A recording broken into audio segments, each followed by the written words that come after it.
Hold on.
Afternoon and welcome to From Where We Are, stories of news and culture through the lens of USC and Southern California. I'm Jeanette Fu. And I'm Drew Richmond. We're coming to you live from Studio B in USC's Annenberg Media Center. It's Tuesday, February 11th. On today's show, USC scientists have discovered that the Earth's inner core is changing, and the price of soda cans and water bottles could go up as a result of Trump's tariffs on steel and aluminum imports. All that and more from Where We Are. What should have been a dream vacation turned into a nightmare. Two young American tourists were attacked by a shark in the Bahamas. They were airlifted to a local hospital, and thankfully, both women escaped with all limbs intact. $900 million were cut from a student tracking research agency under the Education Department.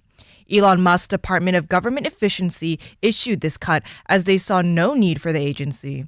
Despite the cut, the institute's primary work, such as the nation's report card and the college scoreboard, will continue unaffected. If last week's rain wasn't enough, be prepared to brace for more. Southern California is expecting heavy rain Wednesday into Thursday, accompanied by strong winds that can lead into flooding, power outages, and flight delays. Areas recently burned down by the wildfires are more prone to landslides. Forecasters advise to avoid traveling Thursday. Hundreds of students marched in downtown Los Angeles this afternoon in protest of President Donald Trump's new immigration policies. The students held banners and waved flags in this peaceful protest. Protests started after Trump signed executive orders relating to immigration in the U.S. February is Black History Month, and there will be plenty of events across campus to help celebrate the occasion. Tomorrow, there will be a Black History Month movie screening. This is a collaborative screening between CBCSA, Alpha Kappa Alpha, and Kappa Alpha Psi. Find out more information at calendar.usc.edu.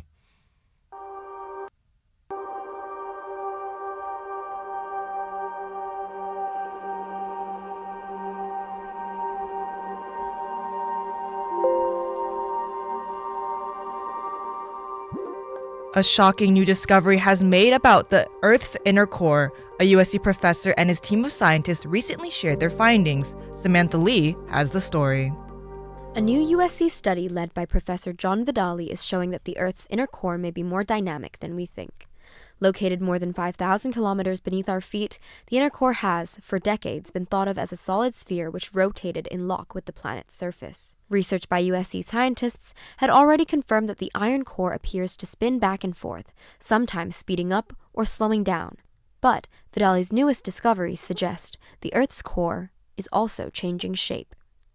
Yeah, what we found is it seems like the surface of the inner core is changing over time. It seems to be rising and falling maybe a kilometer or so on the span of a few years, which we didn't expect. That simple discovery suggests the inner core is not so solid at all. As for how the discovery came about, Vidali said it was, in fact, a complete accident. We were looking for something else. We were looking for structure near the surface, and we saw some waves from the inner core that seemed to be changing where they shouldn't have been changing. And that was back 25 years ago.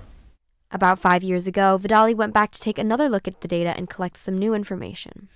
And we just last year finally kind of proved exactly how it was moving. Vidali says it's too soon to know all the implications of the discovery, but using this data, researchers are continuing to investigate how the Earth's core affects factors like the length of a day, the tide, and the Earth's magnetic field. For Annenberg Media, I'm Samantha Lee. Today, USC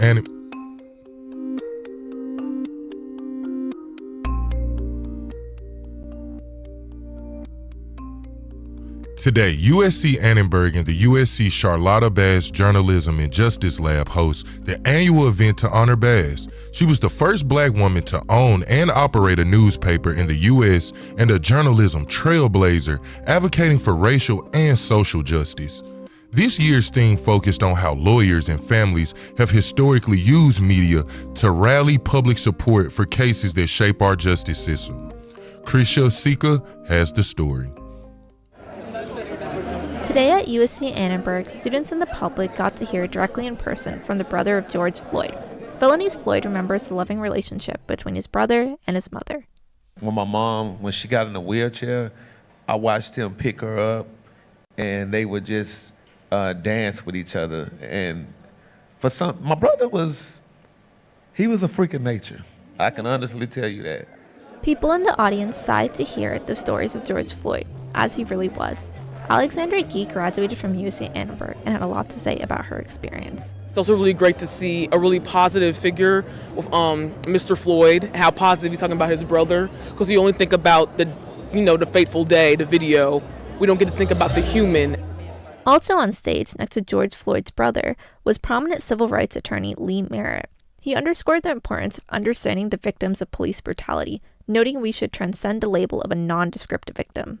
Now we're dealing with a pushback from the right about so-called meritocracy, right? That we should live in a society that values people, and they use a famous quote by Dr. King as to support the idea that American society would be better served if we stop considering race as a contributing factor for anything and base all of our decisions based on whoever's most best situated to deal with the issue.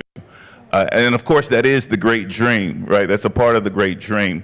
But we cannot continue to move forward in a system devoid of the historical basis for where we are. Merritt told the students at Annenberg that if you get the opportunity to bring about positive social change, don't back down. Merritt says that in every case of tragedy, like the George Floyd murder, there's a human being more than a victim. And the media should remember that. Philanese Floyd says that he cannot forget that. I'm still going to feel pain because I lost somebody that I love. I lost my brother. No matter who it is, if you lose somebody and you love that person, you're going to remember that person for the rest of your life. For Annenberg Media, it's Grisha Sikka. Yeah, so we just talked with the virtual AI version of Philonis Floyd on the second floor of the new Annenberg building. This is also part of the second draft project. Drew, you talked with Philonis. What did you feel? I was just completely blown away about how interactive it was, being able to really interact with Philonis. I was able to ask him a question directly about his feelings the day he found out about the death of his brother. And it was truly amazing to go down that memory with him and kind of understand that pain and share it with him and have compassion. I'm really thankful to go to a school like USC that honors people and that's able to honor justice in society.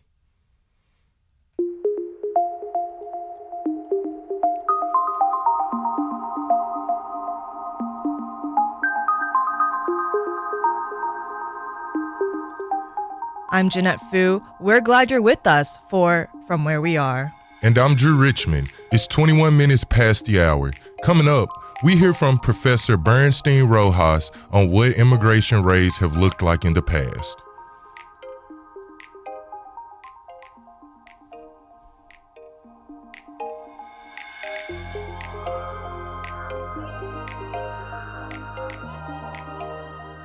The Trump administration has hiked up tariffs on steel and aluminum imports to 25%. Americans use metal products daily. Think of soda cans or water bottles. Cecilia Menendez-Comas explains what these tariffs mean for U.S. consumers. That's the sound of an aluminum water bottle being opened, like the kind sold here at USC. Since July 2022, USC has eliminated single-use plastic beverage bottles from campus.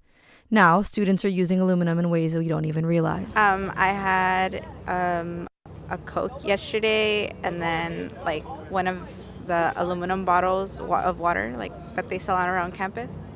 Yes, I had a Sprite during the Super Bowl. Oh, we're a huge Hydro Flask family, so we use like aluminum bottles as much as we can. But aluminum and steel could be getting more expensive.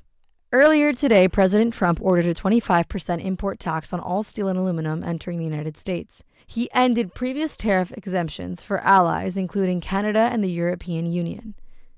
USC Assistant Economics Professor Monica Morlaco explains that tariffs are taxes on any imported goods that a government increases or decreases to protect domestic industries.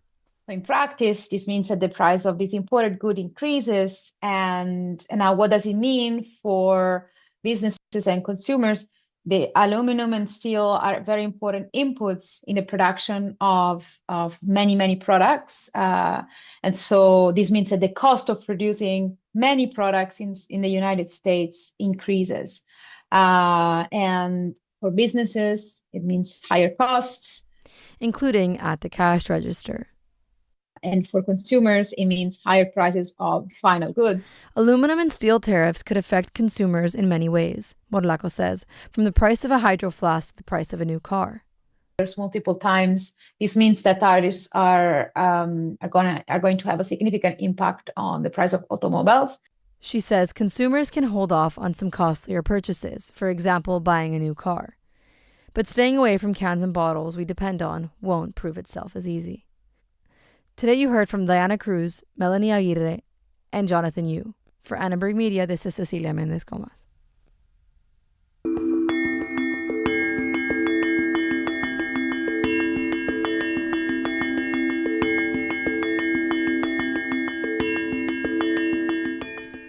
This weekend, the LA Times reported on a leaked document suggesting that the large-scale immigration enforcement could be coming to Los Angeles. We spoke with former immigration correspondent and Annenberg professor Leslie Bernstein Rojas for context on the matter and what immigration raids have looked like in the past. This weekend, the LA Times reported to have found leaked documents detailing the plans for a large-scale immigration raid right here in LA County. Leslie Bernstein Rojas is an Annenberg professor and veteran journalist. She's dedicated much of her career to stories of immigration. She says Trump's approach to immigration is complicated. Well, first of all, I'm going to caution that so far there's no mass deportation under Trump that's happening. He's threatened to do this, right? He threatened to do the same thing during his first term, too, but it didn't come to pass. In fact, as much as he talked, I think the Trump administration deported half as many people as the Obama administration did. Bernstein Rojas says one issue for ICE, or Immigration and Customs Enforcement, is they don't have the budget to hire enough agents to carry out all the deportations they talk about.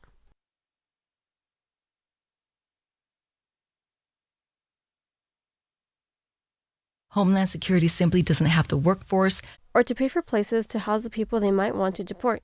Hundreds of people who were arrested in recent weeks, as I just mentioned, have already been released due to a lack of detention space. Trump does like to bash immigrants, but at least from past experience, he doesn't always accomplish everything he talks about doing. Bernstein Rojas sheds light on past deportation efforts in U.S. history.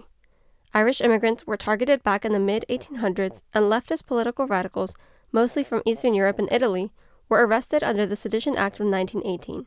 The largest deportation in U.S. history affected Mexican workers. During the Great Depression, there was another large-scale campaign to repatriate Mexican workers who were accused of taking jobs.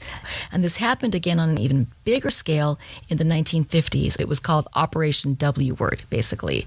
Before this, the U.S. had welcomed Mexican workers formally to the U.S. In 1954, the Eisenhower administration decided to crack down on these workers.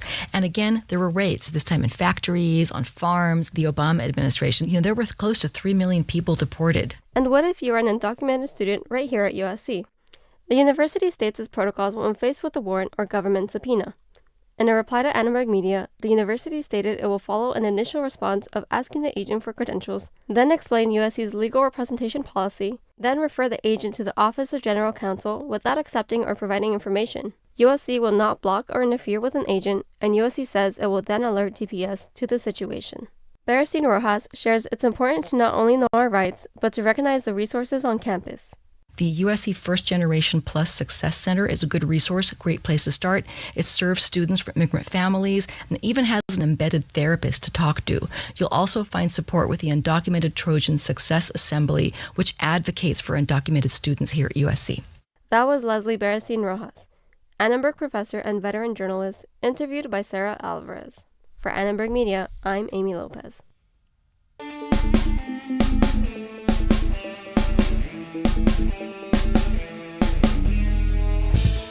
And that's all we have time for on today's From Where We Are. Isaac Vargas and Amy Lopez produced today's show. We had help from David Silverstein, Sarah Alvarez, Eric Ye, Amy Torres, and Krisha Sika. Our board operator is Jaden Frank. Our live stream manager is Sayla Filkins. And Derek Renfro composed our theme music. Catch us live on YouTube at Annenberg Radio News Monday through Thursday at 5 p.m. Subscribe to From Where We Are wherever you're listening right now. Finally, don't forget to follow us on Instagram at Annenberg Radio. I'm Jeanette Fu. And I'm Drew Richmond. From all of us at Annenberg Radio, wherever you are, we hope you'll join us again for From Where We Are.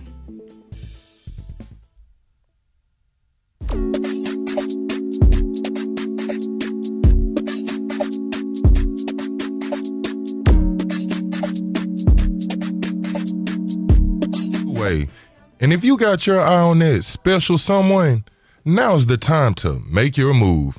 But how do you ask them to be your Valentine? Jeanette, what's the best approach? I mean, Drew, I think that you should show that you care, whether that's through chocolate or flowers. But also, don't be afraid of spending Valentine's Day alone. For all the singles out there, you can celebrate this Valentine's Day with Drake and Party Next Door's new album. That's our advice. Good night.